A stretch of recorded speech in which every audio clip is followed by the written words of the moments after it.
안녕하십니까. 국립분산대학교 소프트웨어 중심대학 사업단의 정길화 교수입니다. 이번 강의는 인터넷과 미래 네트워크 기술이라는 주제로 총 8차시로 나누어 강의를 진행하며 1차시부터 4차시까지는 제가 강의를 하고 5차시부터 8차시까지는 전남대학교 유재명 교수님께서 진행을 해주시겠습니다. 먼저 제1장 네트워크 기초 부분에 대해 저와 함께 알아보는 시간을 갖도록 하겠습니다. 자, 오늘 우리가 함께 탐험할 네트워크의 세계, 그 첫 번째 여정의 목차입니다. 네트워크가 무엇인지, 그 본질부터 시작해서 어떻게 발전을 해왔는지 역사를 살펴보고 우리 삶에 왜 필수적인지, 그리고 어떤 종류와 구조로 이루어져 있는지 차근차근 알아보겠습니다.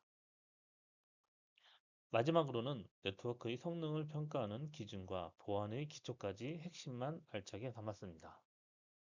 자, 이제부터 본격적으로 시작을 하도록 하겠습니다. 첫 번째 질문입니다. 네트워크란 무엇일까요? 슬라이드에 나온 정의가 아주 정확하게 잘 되어 있습니다. 2개 이상의 컴퓨터나 디바이스가 연결되어 자원과 정보를 공유하는 시스템. 저는 여기에 한 가지 비유를 더하고 싶습니다. 바로 디지털 정보의 고속도로입니다. 만약 이 고속도로가 없다면 지금 여러분들이 스마트폰으로 유튜브를 보고 노트북으로 쇼핑을 하고 회사에서 이메일을 보내는 등 이 모든 일상이 불가능해집니다. 이 고속도로를 구성하는 기본 요소를 기억해 주시기 바랍니다. 노드는 고속도로 위의 도시나 휴게소, 즉 여러분들이 컴퓨터, 스마트폰이라고 볼 수 있습니다. 링크는 이들을 연결하는 도로 그 자체이며 프로토콜은 바로 이 원활한 소통을 위한 교통법규라고 생각하시면 아주 쉬울 것 같습니다. 다음은 네트워크의 역사에 대해서 말씀드리겠습니다. 네트워크의 발전 과정을 보면 모든 기술에는 역사가 있습니다. 특히 인터넷의 시조세, 바로 아르파넷입니다. 1960년대 미국 국방부는 핵전쟁과 같은 최악의 상황에서도 통신망이 살아남기를 바랬습니다. 그래서 탄생한 것이 바로 분산형 네트워크라는 개념입니다. 어느 한 곳이 무너져도 전체가 마비되지 않는 견고함. 이것이 인터넷의 핵심 DNA가 되었습니다. 1970년대 로버트 칸과 빈트 서프라는 두 명의 천재가 등장을 합니다. 이들은 인터넷의 아버지라고 부르죠. 이들이 만든 TCP/IP라는 공통 언어, 즉 프로토콜 덕분에 전 세계의 각기 다른 네트워크들이 비로소 하나의 인터넷으로 묶일 수 있었습니다. 이후 80년대 PC와 랜의 보급, 90년대에 팀 버너스리가 선물한 월드 와이드 웹, 보통 WWW라고 하죠. 월드 와이드 웹을 거치며 인터넷은 전문가의 손을 떠나서 대중의 품으로 들어왔고 2000년대 이후로는 우리 손안의 모바일과 보이지 않는 클라우드 시대로 진화를 했습니다. 군사 기술에서 시작해서 우리의 일상이 된 정말 드라마틱한 역사라고 할 수 있습니다. 다음은 네트워크의 필요성에 대해서 말씀드리겠습니다. 첫 번째로 자원 공유인데요. 우리는 왜 이렇게 네트워크에 의존을 하게 되었을까요? 바로 금방 앞서 말씀드린 자원 공유, 리소스 리소스 쉐어링 때문이라고 볼 수 있습니다. 예를 들어 사무실 프린터를 예를 들어 생각하겠습니다. 10명이 프린터를 10대를 사는 것과 10명이 다시 말해 10명이 프린터를 사는 것과 고성능 프린터를 한 대를 네트워크로 공유하는 것. 경제적 효율성은 비교할 수 없다고 볼 수 있습니다. 하드웨어, 소프트웨어, 그리고 가장 중요한 데이터까지 네트워크는 공유를 통해서 가치를 창출합니다. 둘째, 통신입니다. 네트워크는 시공간의 제약을 허물었습니다. 이메일과 화상회의, 메신저 등 코로나 팬데믹 시절 원격 근무와 온라인 수업이 가능했던 것도 모두 이 네트워크라는 기반이 있었기 때문이라고 볼 수 있습니다.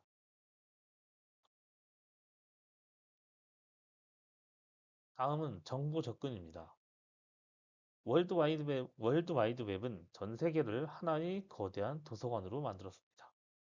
우리는 이제 손가락 몇 번으로 지구 반대편의 정보에 손쉽게 접근을 할 수 있습니다. 마지막으로 이 모든 것을 종합한 경제적 효율성입니다. 비용을 절감하고 정보 교환 속도를 높여서 생산성을 향상시키며 원격 근무와 같은 유연한 업무 환경을 가능하게 합니다. 경영학적 관점에서 볼 때 네트워크는 현대 비즈니스의 비용 구조와 운영 방식을 근본적으로 바꾼 게임 체인저인 셈입니다.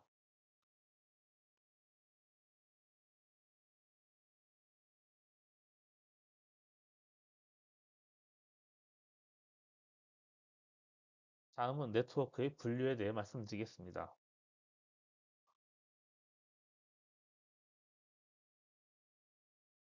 네트워크는 그 규모와 범위에 따라 여러 가지 이름으로 불립니다. 가장 작은 단위는 PAN, Personal Area Network의 약자입니다. 여러분의 스마트폰과 블루투스 이어폰, 스마트워치 간의 연결처럼 개인적인 공간 약 10m 이내를 말합니다. 개인적인 공간의 네트워크를 말합니다. 조금 더 범위를 넓히면 일명 LAN, Local Area Network라고 하죠. 즉 근거리 통신망이 나옵니다.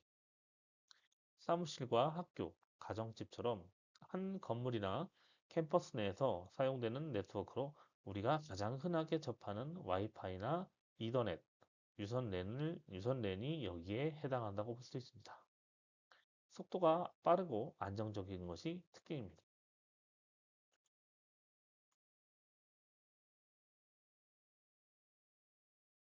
도시 전체를 아우르는 규모가 되면 일명 맨으로 불리는 메트로폴리탄 에어리어 네트워크라고 부릅니다. 예를 들면 서울시청과 각 구청을 연결하거나 여러 대학 캠퍼스를 묶는 광케이블 네트워크를 상상하시면 아주 쉬울 것 같습니다. 그리고 국가나 대륙, 전 세계를 연결하는 가장 거대한 네트워크가 바로 WAN, 와이드 에어리어 네트워크의 약자입니다. WAN이라고 하며 우리는 보통 인터넷이라고 부르는 것이 바로 이 WAN의 가장 대표적인 예라고 할 수 있습니다. 통신 사업자가 소유하고 관리하며 해적 케이블이나 위성을 통해 전 세계를 거미줄처럼 연결합니다.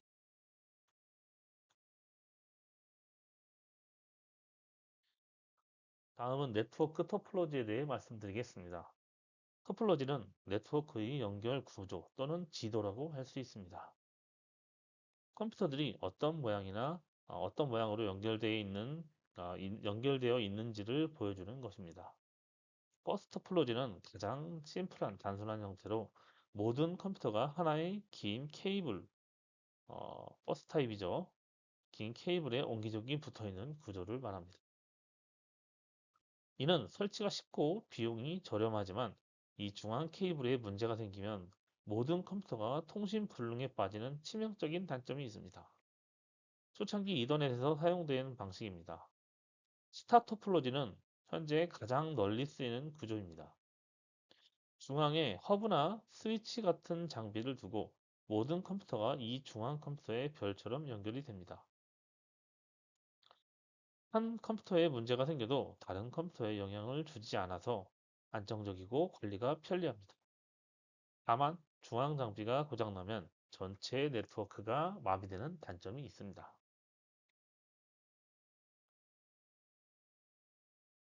링 토폴로지는 이름처럼 모든 컴퓨터가 둥글게 원형으로 연결된 구조를 말합니다. 데이터가 한 방향으로만 흘러 충돌이 없고 공평하게 통신 기회를 가질 수 있지만 링의 어느 한 곳이라도 끊어지게 되면 전체가 멈추는 문제가 있습니다. 메시 토폴로지는 가장 복잡하고 견고한 구조를 가지고 있습니다. 모든 컴퓨터가 다른 모든 컴퓨터와 직접 연결된 그물망 같은 형태를 말합니다. 어느 한 경로에 문제가 생겨도 다른 수많은 대체 경로가 있기 때문에 신뢰성이 매우 높습니다. 인터넷의 핵심을 이루는 백본 네트워크가 바로 이런 메쉬 구조를 채택하고 있습니다. 이는 비용과 복잡성 때문에 일반적인 환경에서는 잘 쓰이지 않기도 합니다. 다음은 네트워크 성능 지표에 대해 말씀드리겠습니다. 네트워크의 성능은 어떻게 측정할까요? 네 가지 핵심 지표가 있습니다. 첫째, 대역폭입니다. 일명 밴드위스라고도 부르죠. 이것은 네트워크 도로의 차선 수에 비유할 수 있습니다. 차선이 많을수록 한 번에 더 많은 차가 지나갈 수 있듯이 대역폭이 넓을수록 더 많은 데이터를 전송할 수 있습니다. 단위는 bps, bit per second의 약자입니다. bps를 사용합니다. 둘 때는 레이턴시라고도 하고 일명 지연시간이라 불립니다. 데이터가 출발지에서 목적지까지 가는데 걸리는 시간, 즉 소요 시간을 말합니다. 예를 들어 서울에서 부산까지 KTX를 타고 가는 시간과 같다고 볼 수 있습니다. 이런 식으로 온라인 게임이나 화상회의처럼 실시간 반응이 중요한 서비스에서 이 지연 시간은 매우 중요하다고 할 수 있습니다.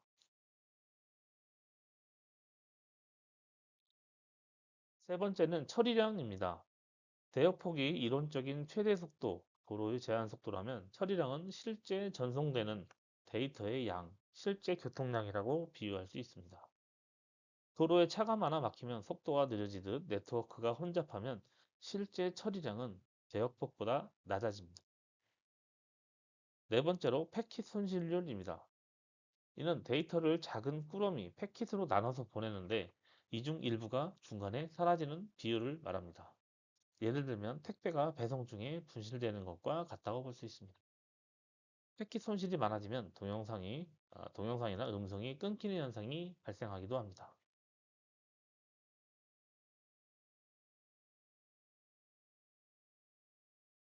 다시 프로토콜 이야기로 돌아왔습니다.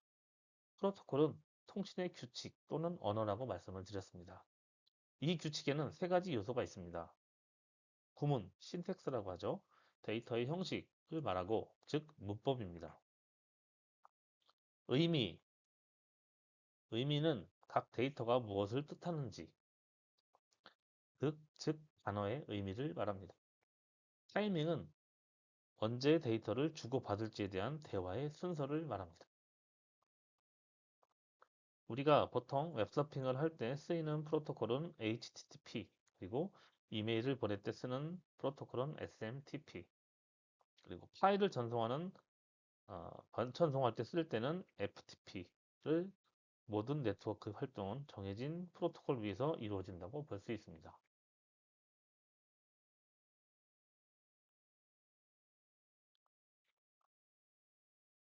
데이터 통신은 송신자, 수신자, 그리고 메시지, 프로토콜, 그리고 이들을 잇는 전송 매체로 구성이 됩니다.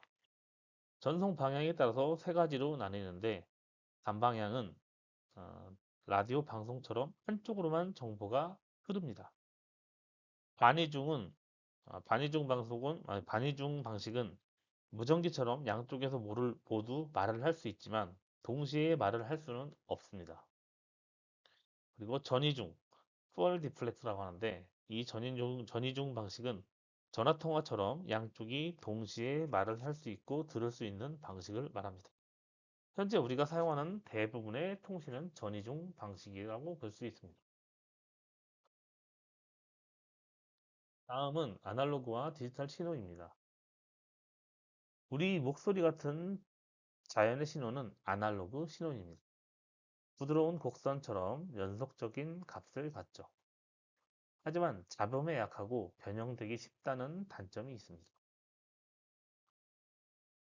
반면 컴퓨터가 사용하는 디지털 신호는 0과 1 두 가지 값으로만 모든 것을 표현합니다. 계단처럼 딱딱 끊어지는 형태입니다. 잡음에 강하고 데이터를 정확하게 복제하고 압축하기에 용이합니다. 오늘날의 모든 디지털 통신은 이 디지털 신호의 장점을 기반으로 하고 있습니다.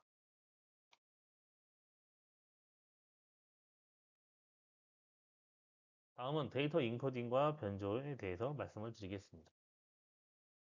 인코딩과 변조는 데이터를 신호로 바꿔주는 과정을 말합니다.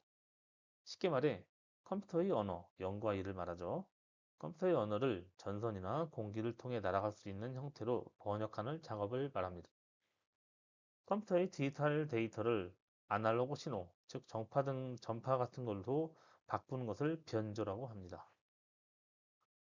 진폭, 주파수, 위상 등을 변화시켜서 0과 1을 표현합니다. AM과 FM 라디오도 아날로그 데이터를 아날로그 신호로 바꿔주는 변조하는 방식입니다.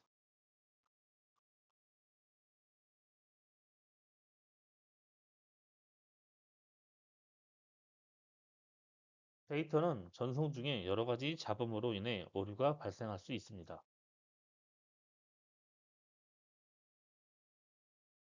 마치 메시지를 전달하다가 말이 왜곡되는 것과 같다고 볼 수 있습니다. 그래서 네트워크 오류를 찾아내는 오류 검출 기능을 가지고 있습니다. 페리티 검사는 가장 간단한 방법으로 데이터의 일의 개수를 짝수나 홀수로 맞추기 위해 비트 하나를 추가하는 방식입니다. 체크썸은 데이터를 조각내서 더한 값을 함께 보내 비교하는 방식이고, CRC는 다항식을 이용한 복잡한 계산으로 매우 높은 정확도로 오류를 찾아내는 강력한 방법입니다. 이더넷이나 와이파이에서 보통 널리 사용되기도 합니다.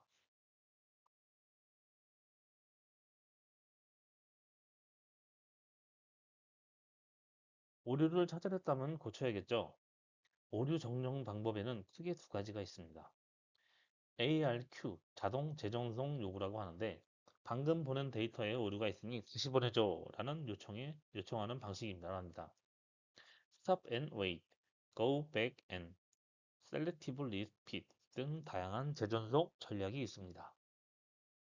반면 FEC, 순방향 오류 정정이라고도 하는데, FEC는 재전송 요청 없이 수신 측에서 스스로 오류를 고치는 방식을 말합니다. 데이터에 약간의 추가 정보, 잉여 데이터를 말합니다. 추가 정보를 함께 보내서 일부 오류가 발생해도 원본을 복원할 수 있게 합니다. 위성통신처럼 재전송 요청이 어려운 환경에서 유용하다고 할 수 있습니다.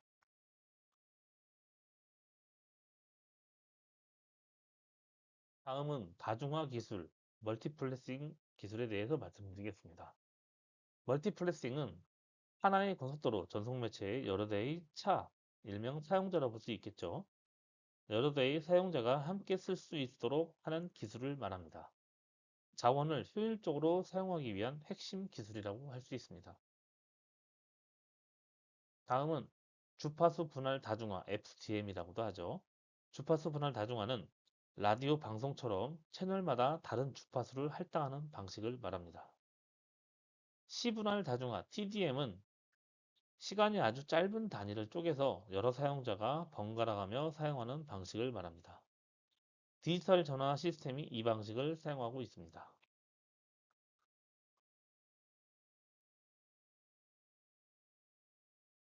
다음은 CDM이라 불리는 코드 분할 다중화에 대해서 말씀드리겠습니다. CDM 코드 분할 다중화는 각 사용자에게 고유한 암호, 코드를 부여해서 같은 주파수와 시간을 사용하더라도 서로 간섭 없이 통신하게 하는 방식을 말합니다. 여러 사람이 같은 공간에서 각기 다른 언어로 동시에 대화하는 것과 비슷하다고 할 수 있습니다. 이는 2G, 3G 이동통신의 핵심 기술이었습니다. 다음은 WDM, 파장 분할 다중화에 대해 말씀드리겠습니다. 광섬유 케이블에서 사용하는 기술로 하나의 광섬유에 여러 가지 색깔, 파장의 빛을 동시에 쏘아 보내 엄청난 양의 데이터를 전송하는 기술입니다. 보통 해저 케이블 같은 장거리 대용량 통신에 사용하기도 합니다.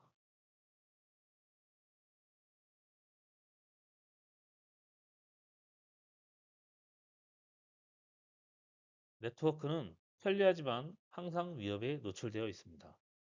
도청은 통신 내용을 엿듣는 것을 말하고, 위장, 스퍼핑은 다른 사람인 척 신분을 속이는 것을 말합니다. 서비스 거부 공격, 보통 도스, 디도스라고도 하죠. 도스는 서비스 거부 공격을 말하는 것이고, 디도스는 분산 서비스 거부 공격을 말합니다. 서비스 거부 공격은 수많은 가짜 요청을 보내 서버를 마비시키는 행위이며, 중간자 공격은 통신 중간에 끼어들어서 정보를 가로채거나 조작하는 것을 말합니다.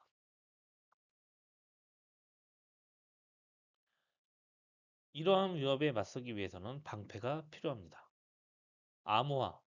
암호화는 데이터를 아무나 알아볼 수 없도록 잠그는 기술을 말합니다. 인증은 상대방이 진짜인지 신원을 확인하는 절차를 말합니다. 방화벽은 외부의 불법적인 침입을 막는 문지기 역할을 합니다.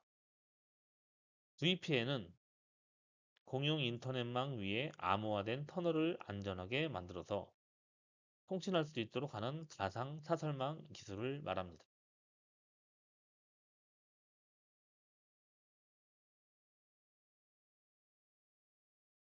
다음은 네트워크 표준화에 대해 말씀을 드리겠습니다. 만약 전 세계의 컴퓨터들이 각기 다른 규칙으로 통신을 하려 한다면 어떻게 될까요? 엄청난 대혼란이 오겠죠. 그래서 표준화가 매우 중요합니다. ISO는 OSI 7계층, 7계층의 모델과 같은 국제 표준을 만듭니다. IEEE는 이더넷 802.3이나 와이파이 802.11 같은 기술 표준을 정합니다. ITU-T는 통신 관련 국제 표준을 만들고, 그리고 IETF는 TCP/IP, HTTP 등 인터넷의 핵심 프로토콜 표준 RFC 문서를 만듭니다. 이 기구들 덕분에 우리는 제조사가 달라도 서로 통신할 수 있는 것입니다.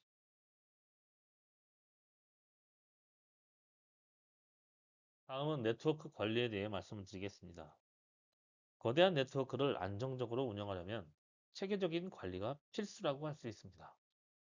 네트워크의 관리는 크게 5가지 기능으로 나뉩니다. 구성 관리는 네트워크 장비의 설정을 관리하고, 장애 관리는 문제가 생겼을 때 신속하게 감지하고 복구합니다. 성능 관리는 네트워크가 최적의 상태를 유지하도록 모니터링하고, 보안 관리는 접근을 제어하고 정책을 시행합니다. 마지막으로 계정 관리는 누가 얼마나 자원을 사용했는지 측정하고 비용을 할당하는 역할을 합니다. 다음은 클라우드 컴퓨팅과 네트워크에 대해 말씀드리겠습니다. 클라우드 컴퓨팅은 인터넷을 통해 서버, 스토리지와 같은 컴퓨팅 자원을 빌려 쓰는 서비스입니다. 하드웨어를 직접 소유하지 않고 필요할 때마다 필요한 만큼만 사용하는 것이죠. 서비스 모델에 따라서 IaaS, 인프라 기반입니다. 그리고 PaaS, 플랫폼 기반입니다. 그리고 SaaS, 소프트웨어 기반으로 나뉩니다. 여러분들이 보통 제일 많이 사용하는 구글 메일이라든가 오피스 365가 바로 대표적인 SaaS의 대표적인 예라고 할 수 있습니다.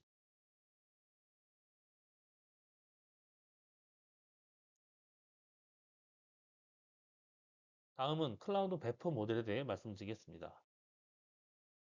클라우드는 누가 사용하느냐에 따라서 사설, 공용, 그리고 이 둘을 섞은 하이브리드 클라우드로 구분이 됩니다. 클라우드와 네트워크는 뗄 수 없는 관계입니다. SDN, 소프트웨어 정의 네트워크는 소프트웨어를 통해서 네트워크를 중앙에서 지능적으로 제어하는 기술을 말합니다. 그리고 NFV, 네트워크 기능 가성화는 방화벽이나 로드 밸런서 같은 네트워크 장비의 기능을 소프트웨어로 구현한 기술을 말합니다. 이를 통해서 클라우드 환경은 더욱 유연하고 효율적으로 운영이 됩니다.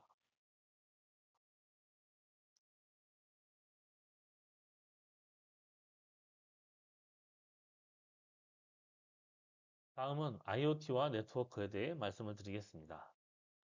IoT는 인터넷 오브 싱스의 약자로 사물들이 인터넷에 연결되어서 데이터를 수집하고 교환하는 기술을 말합니다. IoT는 세상이 모든 사물이 인터넷에 연결되어서 데이터를 주고받는 기술이며 보통 스마트홈, 스마트 시티, 스마트 팩토리 등이 모두 IoT의 결과물이라고 할 수 있습니다. IoT는 센서, 연결성, 데이터 처리, 사용자 인터페이스라는 네 가지 요소로 구성이 됩니다. 특히 연결을 위해서 와이파이나 블루투스 같은 근거리 기술부터 5G나 로라, 웬 같은 광역 기술까지 다양한 네트워크 기술이 활용되기도 합니다.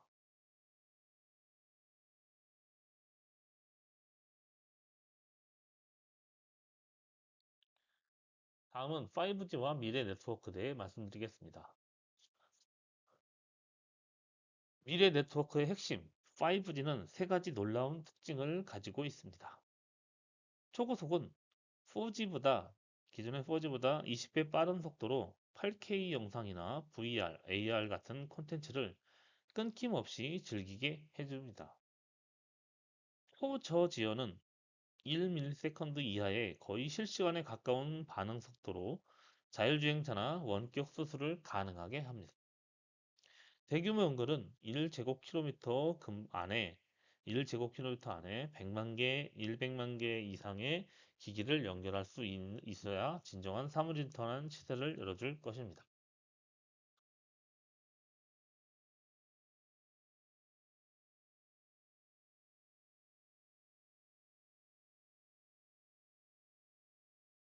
네트워크는 이제 인공지능 AI를 만나 더욱 똑똑해지고 있습니다.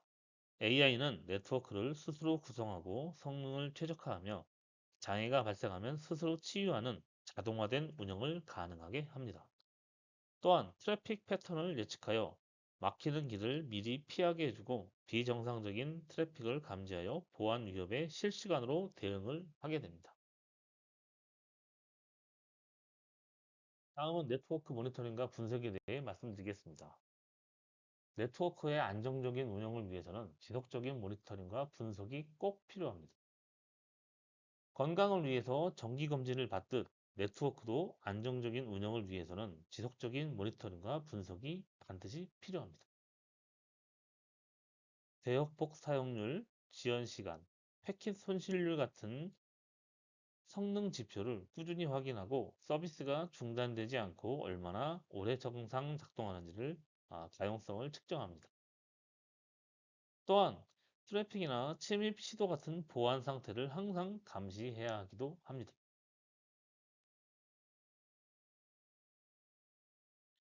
다음은 네트워크 문제 해결에 대해 말씀을 드리겠습니다. 문제가 발생했을 때는 체계적인 접근이 매우 중요합니다. 먼저 정확한 증상을 파악하는 문제 정의가 필요하고 로그 파일 분석 등을 통해 정보를 수집합니다. 이를 바탕으로 가능한 원인에 대해서 가설을 수립하고 테스트를 통해 검증을 합니다.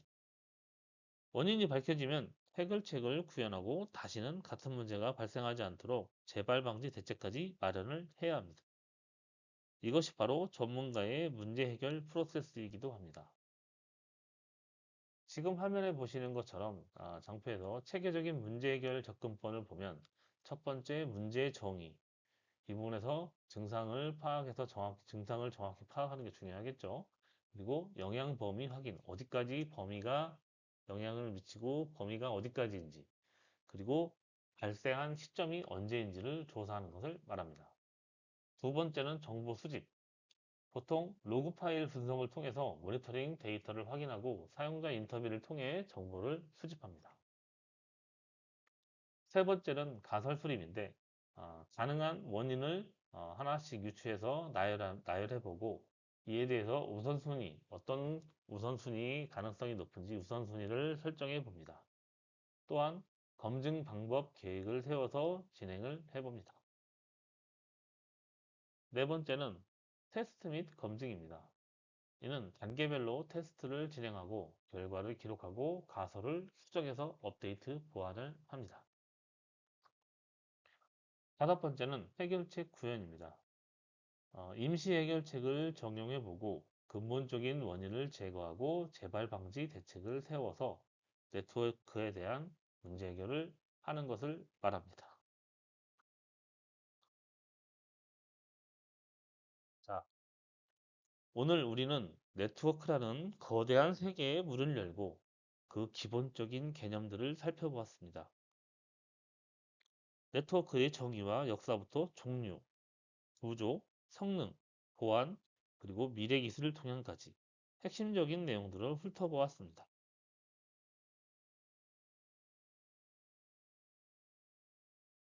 이 기초 지식은 앞으로 우리가 더 깊은 내용을 이해하는 데 튼튼한 발판이 되어줄 것입니다. 오늘 강연에 사용된 모든 자료는 과학기술정보통신부와 정보통신기획평가원의 소프트웨어 중심대학 사업의 사업 지원으로 만들어진 귀중한 결과물임을 다시 한번 알려드립니다. 다음 시간에는 이 모든 네트워크의 통신이 근간이 되는 헌법, 바로 OSI 7 계층 모델과 TCP/IP 프로토콜의 세계로 깊이 들어가 보도록 하겠습니다. 데이터가 어떻게 여러 계층을 여행하며 목적지까지 도달하는지 그 신비로운 과정을 함께 파헤쳐 볼 것입니다. 지금까지 경청해 주셔서 감사합니다. 감사합니다.